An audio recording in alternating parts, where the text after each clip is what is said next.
Everybody rise and join me for the Pledge of Allegiance, please.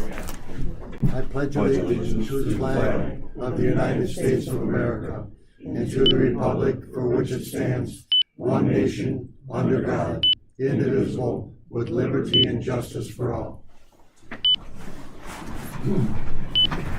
Thank you and welcome.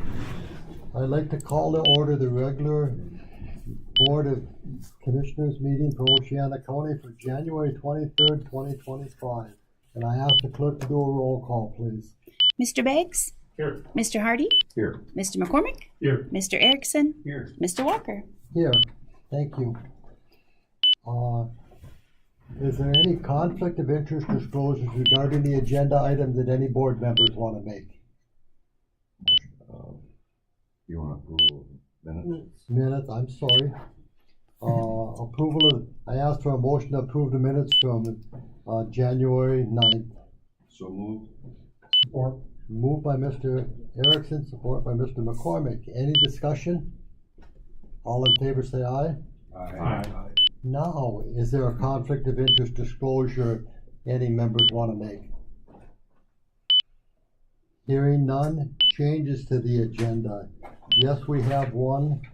Second from the bottom, number 2025-11, the MERS addendum.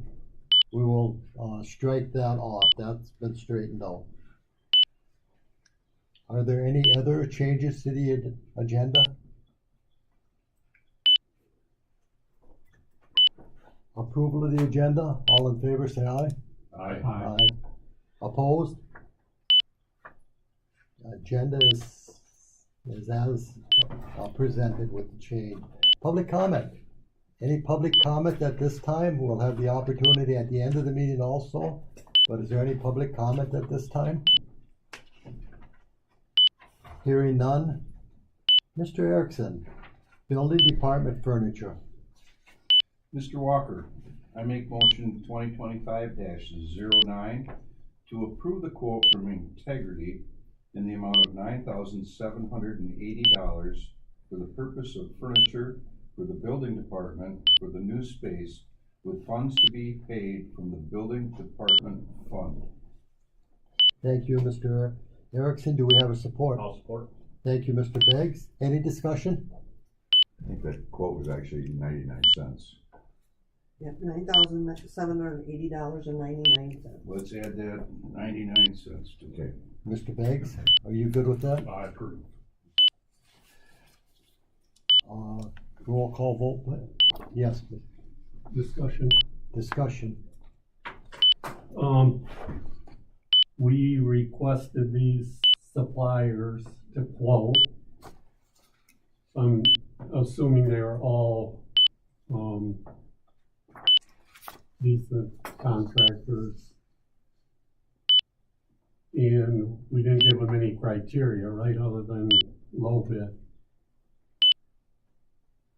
And so Lakeshore is 18% lower than Integrity. And I really haven't heard convincing reason to go to Integrity. We've used them for other furniture, but it's a relatively small contract. And it's some legwork to produce a quote.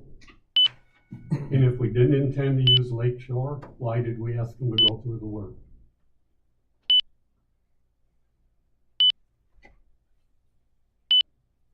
It's not private work, it's public work. And public work is low bid unless there's a reason, a definite reason to exclude them.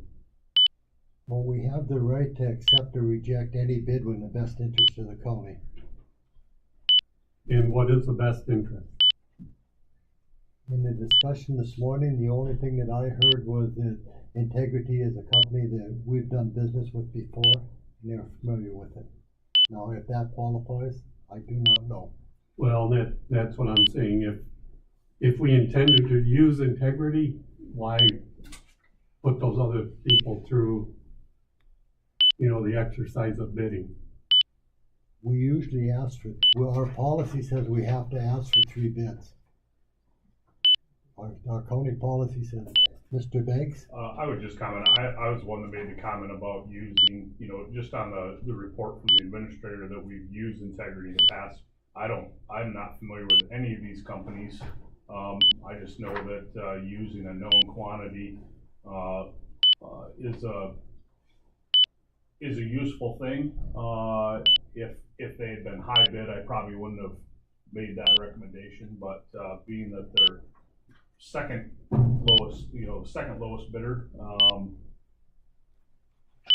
just personally, I like dealing with companies that have been dealt with before, and, as long as they haven't done a poor job for us, then willing to give them a shot again. But I have zero experience or knowledge of any of these companies, in this regard. And Mr. Beggs, I am the same as you. I don't know any office companies one from the other. Well, and to be honest, I really appreciated Excel's bid, but it was the high bid. I mean, it was the most detailed, it was most in-depth, it explained exactly what the bid entailed. And like Mr. McCormick had said, we've made them go through the motions to provide bids, and if we are purely doing it for a financial reason, then we're going back to low bid again. And I'm not familiar with Lake Shore. I think part of it was past history with Integrity. That obviously Integrity does a great job. We've had them in here before. They follow up after the job, which is really important. So I guess for the minor amount of dollars being spent, having that knowledge base of, obviously you kind of go to the best supplier and stick with the best supplier that you have, and may not necessarily mean that that's the lowest cost supplier, but it's the follow-up afterwards that I have an issue with this. It doesn't work. We'll take care of it. And again, I don't know Lake Shore, so I can't speak to that. So that was only my recommendation with Integrity, because we have past history with them. So. And I would just echo what you said, that our policies don't require a low bid acceptance. It's just we do want the bids to make sure we're not cherry picking our favorite vendor, but our policies don't dictate that we choose the low bid, but that we choose in the best interest of the county. So that may be a weak case, my comments may be a weak case for what the benefit to the county is, but it's all I've got to work from, so. 18% is significant.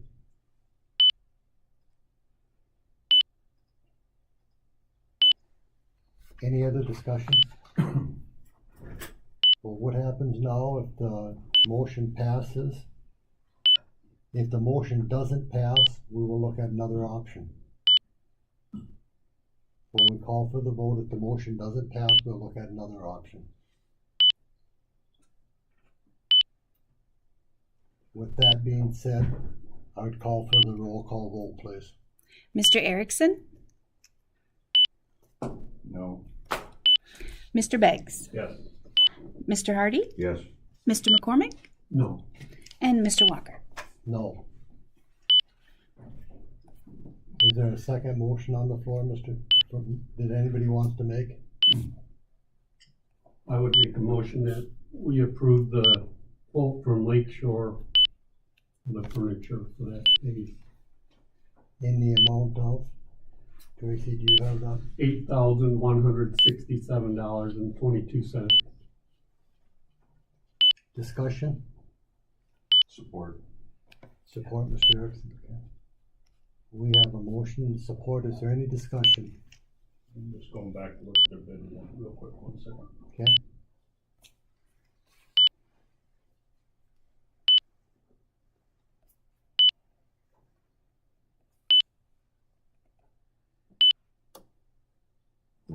I don't know if anybody has the answer to this, but the existing furniture that they currently have. Military surplus. It's military surplus. Okay. The big steel. I just wondered if any of it blended together, and it's totally. It's 8-foot steel desks Oh. and Are you familiar with, Yeah, yeah. And I think they'll continue to be utilized in the offices they're in. I think they're gonna be left there. Veterans will take them over and. Mr. Beggs, are you ready for the vote? Yeah, I just comment the Lakeshore bid is it's just nuts and bolts. There's not a whole lot of other verbiage or anything in there, which I think that's, the rest of them are the same. So it includes, labor to deliver and install. So, yeah. Okay. Any other discussion? If I mean, Joel, have you had any, dealings with any of these bidding companies? No, I haven't. Okay. No experience with any of them. Yeah, I don't know the other company, so just wondered. And I asked Tracy prior to the meeting if all of these people were eligible. I mean, they, you know, and was the package complete for all the pieces? And she thought that was done. So And Tracy, I don't see any reason to pick one over the other except for the low number. If that's what we're looking for, it's the low price, then and Tracy, the building department had no preference on it whatsoever, is that correct? They had no preference. Oh, and Joel, the only reason I recommended the Integrity was that I know them, dealt with them before, but it doesn't, you know, I know what their response is to a lot of different things, where it is Lakeshore Furniture, I don't know.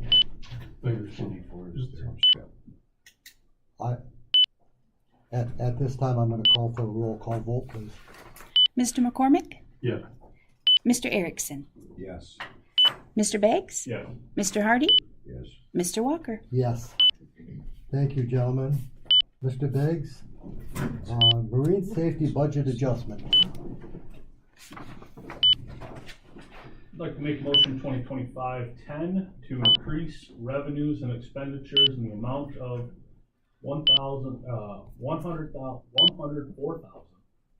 $104,429.50 for funds received from the Community Foundation for the purpose of the marine safety boat.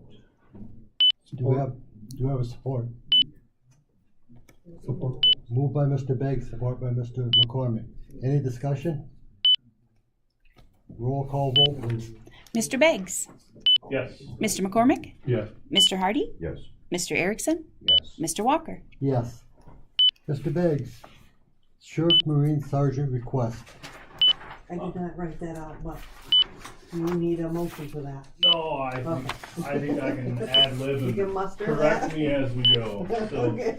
I'd like to make a motion, with, 2025-12 to authorize the Sheriff's Department to create a sergeant position, with, the according pay package to, comprise the Marine Safety Division Sergeant position. I know that's not totally clear, but that do. That sounds clear. Do we have a support? I'll support Marty. Moved by Mr. Beggs, support by Mr. Hardy. Any discussion? Roll call vote, please. Mr. Beggs? Yes. Mr. Hardy? Yes. Mr. Erickson? Yes. Mr. McCormick? Yes. Mr. Walker? Yes. I have concerns for that, but I just wanna say I think it's for the better, that we just put it to rest. Thank you, gentlemen.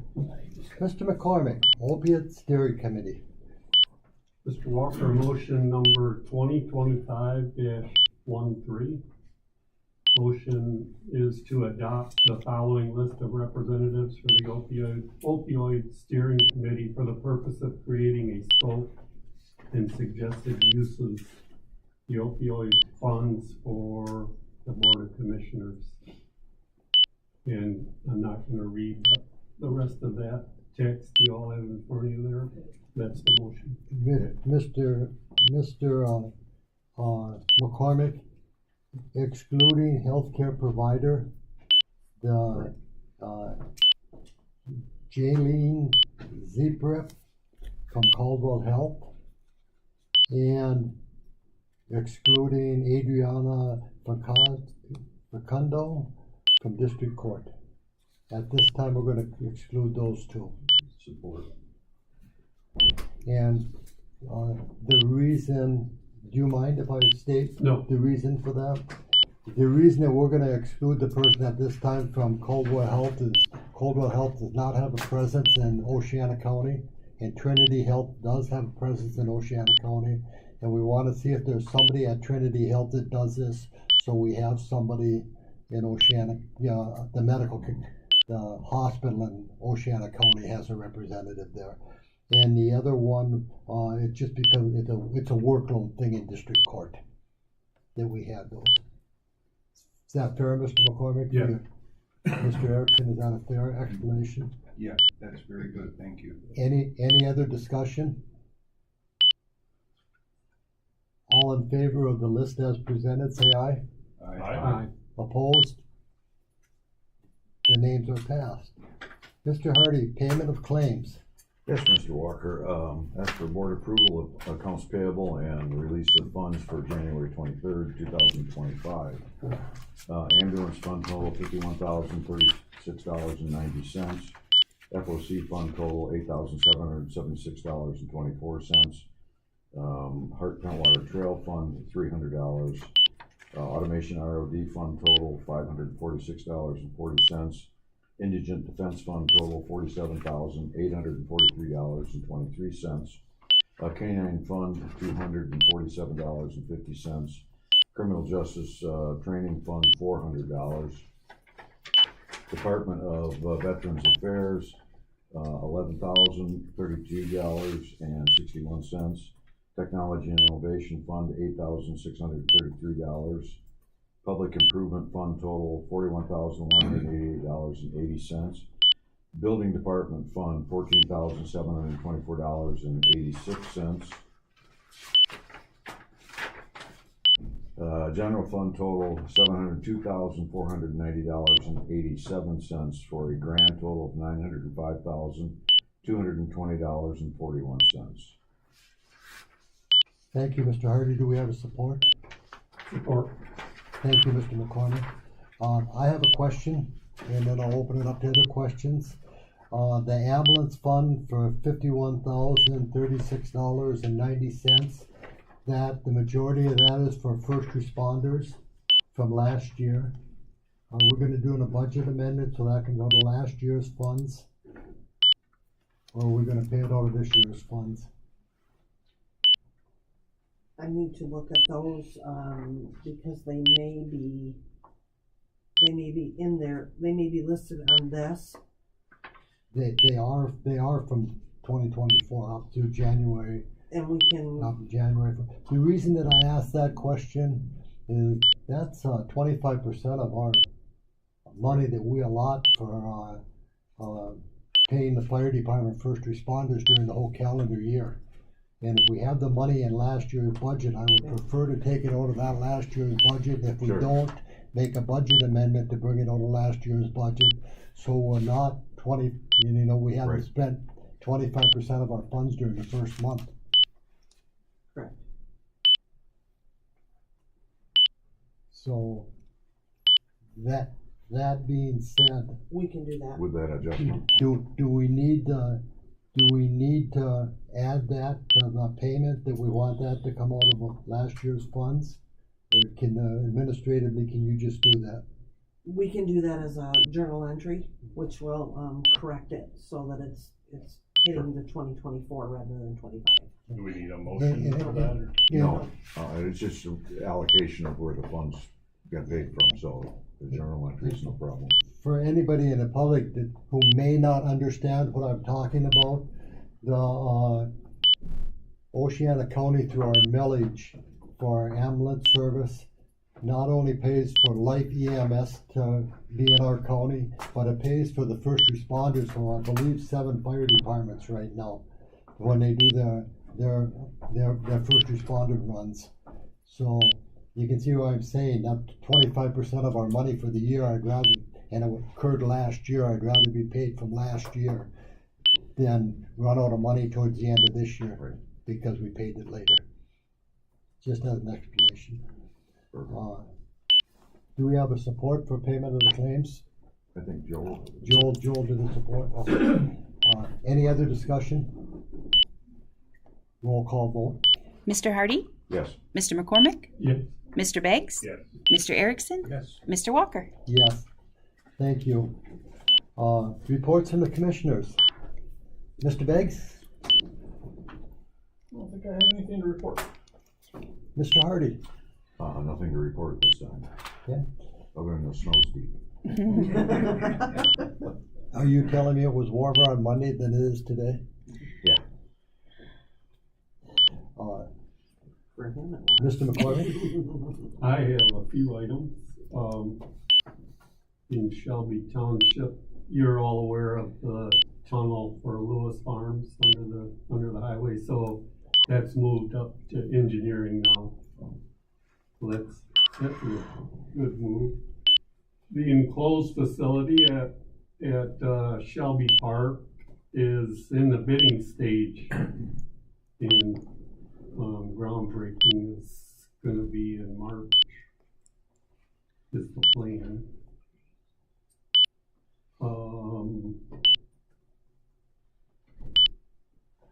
The new plan for the township park is an outdoor swimming pool for 2026. And the grant's in process, so that one's in the works. And Shelby Township is working with Senator Bumstead on developing a shooting club out on M20. Oh, pardon me? A new shooting club on M20, so there'll be the township has 300 acres out there, so developing a shooting range there, for long range shooting. So Senator Bumstead is working on trying to help with some funding to get that going. Great. Anything else for us, Joe? That's what I have. Mr. Erickson? Yes, you'll see there's a few extra people in the crowd today, and they are here, as I had said. The Red Barn, Charles Mears Red Barn in Weir Township, has become the topic of a conversation again, as it has been many times in the past, for falling into disrepair. And we did have a meeting on the 18th of December, Pentwater Township, that kind of got the ball rolling with some concerned individuals, of which there's some here today, in exploring ways that we could save the Red Barn.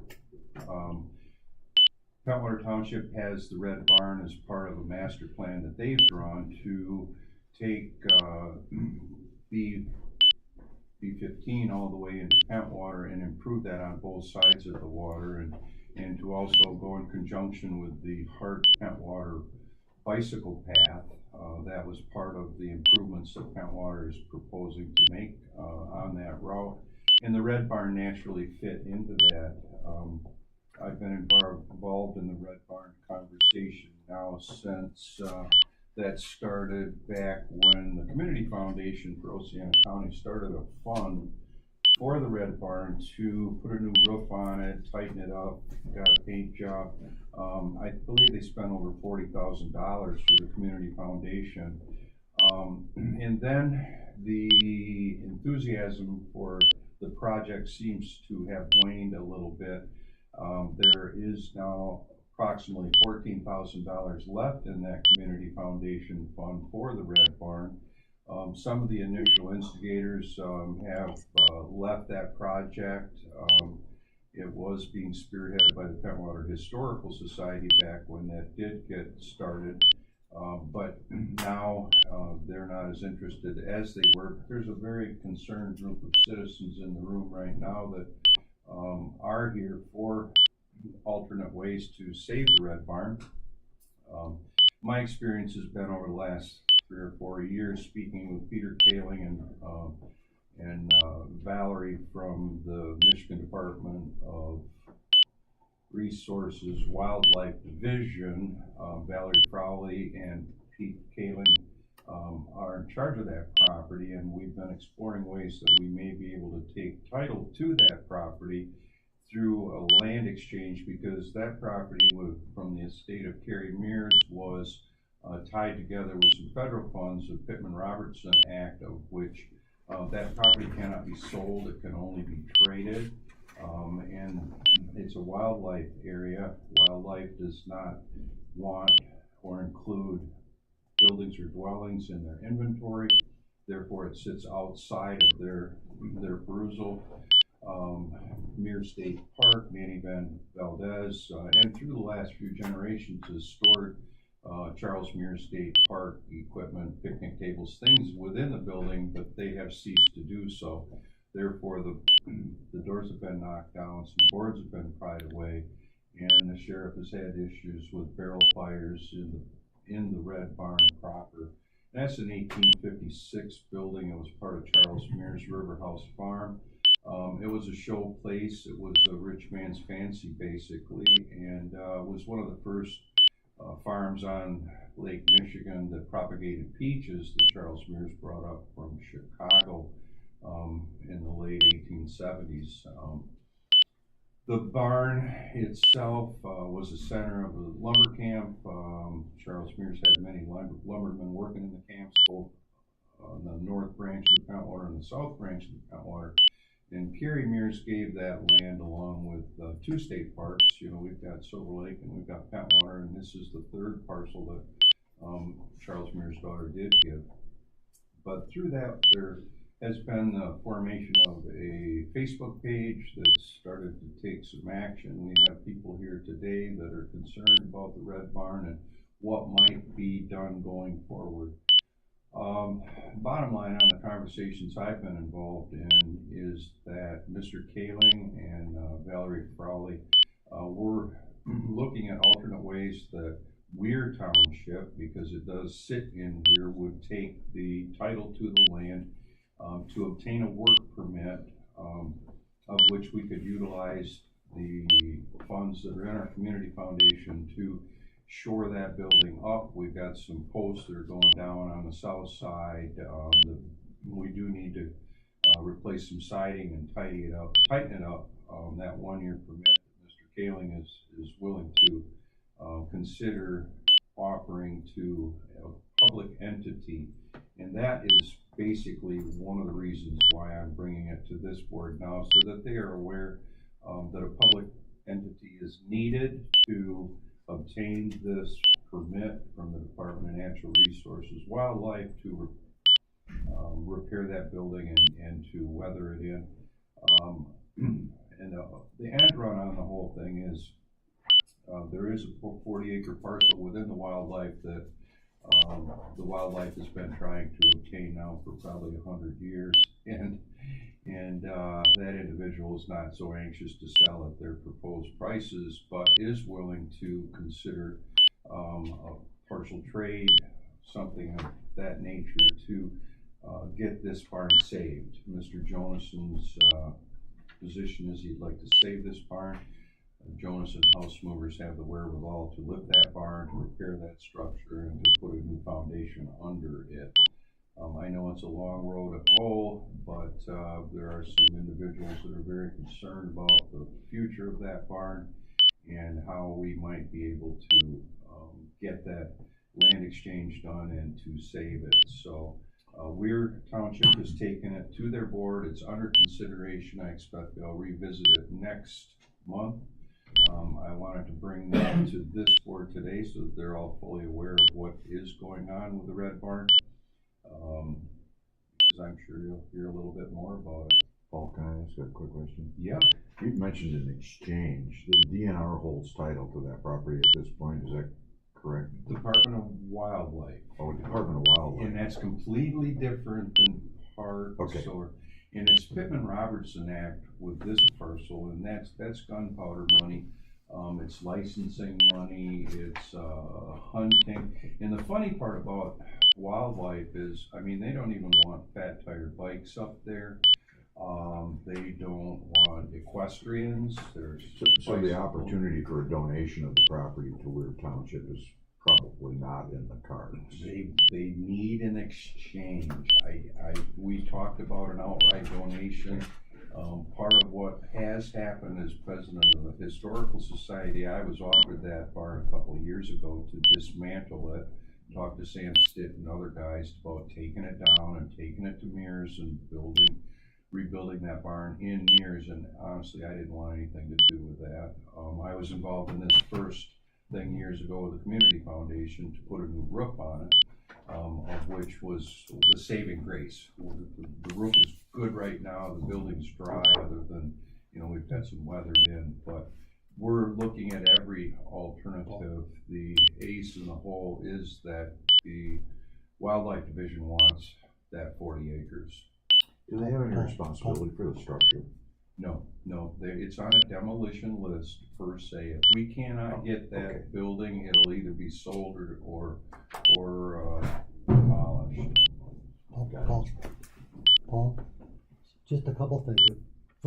First thing I want is that I find the use of land that was brought through the Pitney-Robertson Act to be very interesting, because of the restrictions that there are on this piece of property here compared to what the state of Michigan is doing on thousands of acres that they got from Pitney-Robertson Act up in Gaylord, taking out all the vegetation so they can put a solar farm in. And the people in Gaylord and the people that use that are not very happy with that. But that, from my personal standpoint, and I'm not speaking for any other members of the board, I am happy to hear that one of the units of government in that area is willing to take a look at working to get it stabilized and moving forward with it. And I can't promise any financial help. I can promise all of the help in raising funds and doing things that we can do. And if there is something we can do financially at some type, each thing has to be considered individually, and it has to be a direct, for a direct cause. We just can't, donate public funds for that. Now, ARPA money is slowly gone that we had a lot of flexibility with. So, from myself personally, I wish Weir Township well, and if we can help or support them, I think this board should consider, at least supporting their project for them. Mr. Beggs. I do have a question, just kind of based on a similar, unless this land swap is a donation to whatever government entity wants to take ownership in a new foundation, what kind of funding is being considered, or what asks are being thought about? Because I'm seeing mid six figures, just spitballing at cost of land and foundation repairs, and just curious what the thoughts are looking forward.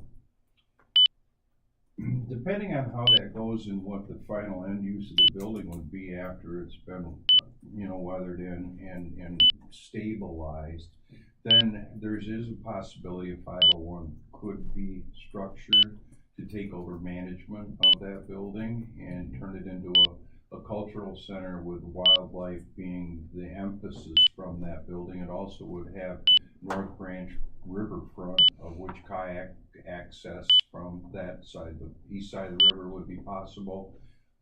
Event center, there's been quite a bit of interest in turning it into an event center. It's a beautiful structure. I mean, I did Valdu, and it's much nicer than what Valdu was. It's a beautiful barn, and it really needs to be safe. So no, all of those things will come in good time. It's taken a long time to get where we are right now. And to have the expertise available as one of the key players, Phil has got, he can get that baby popped up and set. And he's taken a personal interest in it because he's always wanted to save that red barn. And if any of you are familiar with Mr. Jonason, you'll realize that Mr. Jonason is Phil Glover's grandson. And Grandpa Glover bought that 80 acres back in there, oh gosh, it would have been probably in the 30s. And that was before the freeway, so you could access all of it on Jackson Road from the east. And once the freeway came in, the access to the 80s that Grandpa had was no longer there. So it was landlocked into state ground, and there's been a contentious relationship with Mr. Kaling and Mr. Jonason, of which I have stepped in the middle of this to see if I might be able to be a conduit to get what both sides feel they'd like to accomplish. You know, there's been issues back there. There's a chain and there's a gate and there's locks on a gate and there's bolt cutters and new locks, and there's a lot of different facets to this. And if you know Mr. Jonason, you'll know that you don't get very far with some of your ideas if he doesn't want it to happen. So Phil and I have we're cousins. We've had long conversations about this, and looking forward at our ages, you know, it's a great time right now to work together with wildlife, of which is not easy because they don't want the barn. It's not within their purview. But everyone that's grown up here identifies that barn as, you know, arriving in Pentwater, you're here on vacation, and you know, I don't feel that it would be much of a problem moving forward to attract the right individuals. We have a gentleman that lives in Pentwater Township who is head of the grants division with the parts of Department of Natural Resources grants. We've got many retirees. Mr. Wilson's in the back row, and he's a Pentwater resident. He's got 30 years or more in Illinois park system. John's been really involved. Mark has been current and abreast of this situation. And these gentlemen have attended both of the meetings that we were at in Pentwater, one at the Methodist Church and one over at the Town Hall, with a concern to save the barn. So, you know, it's in its infancy.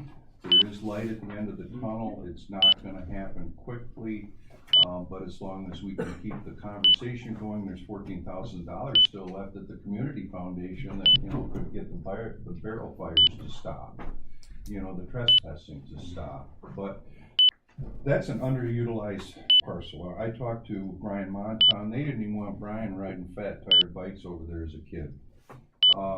You know, and now when you look at it, there's hunting going on over there with high-powered weapons. There's without hunter experience, without sportsman philosophies. We're in a flux right now with that whole parcel, but it's one of the most beautiful pieces. And Michigan State University did a study on it not long ago with all of the species that are available in the wetlands down below. It's a true gem. They don't even want to raise the Long Bridge up because they don't want any more motorized boat traffic going beyond Long Bridge. That was another part of the conversation, because when I was a kid, you could go underneath the Iron Bridge, the Long Bridge, and all day long and run motorboats to Hart like we did when we were kids. But there's different rules. It's not the state park. So, sounds good. Thank you, Paul. Any other comments from any of my fellow commissioners? Can I get a concurrence that we wish Weir Township well in their endeavors, and you know, if we can, we will support them any way we can. So concurrence from the board, and I'm hearing that. So thank you. Reports from the department heads. I think they deserted us. Must have been lunch was getting cold. Public comments. Are there any public comments from anybody at this time? Please. Sir, would you step up and for the clerk, would you please tell the clerk your name? Leonard Hilton. I live in Tumwater Township, and I was born and raised there. For some reason, talking about the barn choked me up. I apologize for that. But a few things adding to what Paul said is that there's been efforts to get that barn away from the state or whoever was in charge for about 50 years. And Paul and others now have that the DNR is talking that it's possible with wildlife. And as far as I know, we've never been this close to being able to accomplish it. And long term, the money, I think that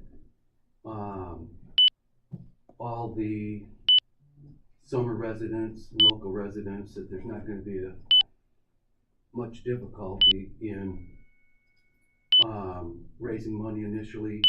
It's going to be probably north of $150,000 from what I heard for the initial repairs to it. But it's a visual icon. We all identify with it. And I'm happy to hear that you're all in favor of letting it proceed. Anything else I should mention here? No, thank you. Thank you. Thank you, sir. Sir, the gentleman in the second row. Yeah, my name is Mark Sturr. I'm from Petwater. I've been there, I haven't been there all my life like Glenn, but I've been there for over 50 years. And actually, I'm a past chairman of the Parks and Rec Board a few years back.